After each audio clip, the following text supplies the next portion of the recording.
Sejarah NU dan Sino-Jerman.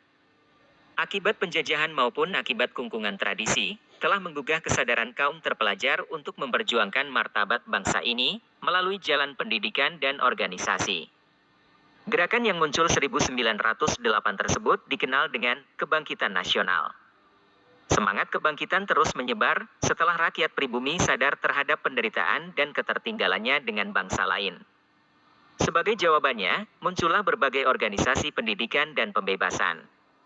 Merespon kebangkitan nasional tersebut, Nahdlatul Watan, Kebangkitan Tanah Air, dibentuk pada 1916. Kemudian pada tahun 1918 didirikan Taswirul Afkar atau dikenal juga dengan Nahdlatul Fikri, Kebangkitan Pemikiran, sebagai wahana pendidikan sosial politik kaum dan keagamaan kaum santri. Dari situ kemudian didirikan Nahdlatul Tujar, pergerakan kaum saudagar. Serikat itu dijadikan basis untuk memperbaiki perekonomian rakyat.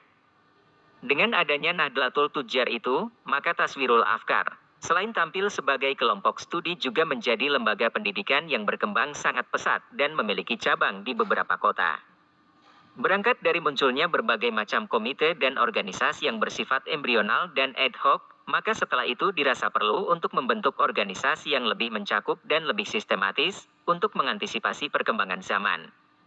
Maka setelah berkoordinasi dengan berbagai kiai, karena tidak terakomodir kiai dari kalangan tradisional untuk mengikuti konferensi Islam dunia yang ada di Indonesia dan Timur Tengah, akhirnya muncul kesepakatan dari para ulama pesantren untuk membentuk organisasi yang bernama Nahdlatul Ulama, Kebangkitan Ulama.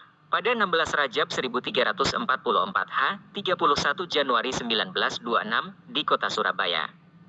Organisasi ini dipimpin oleh KH Hasyim Asy'ari sebagai Rais Akbar. Ada banyak faktor yang melatar belakangi berdirinya NU.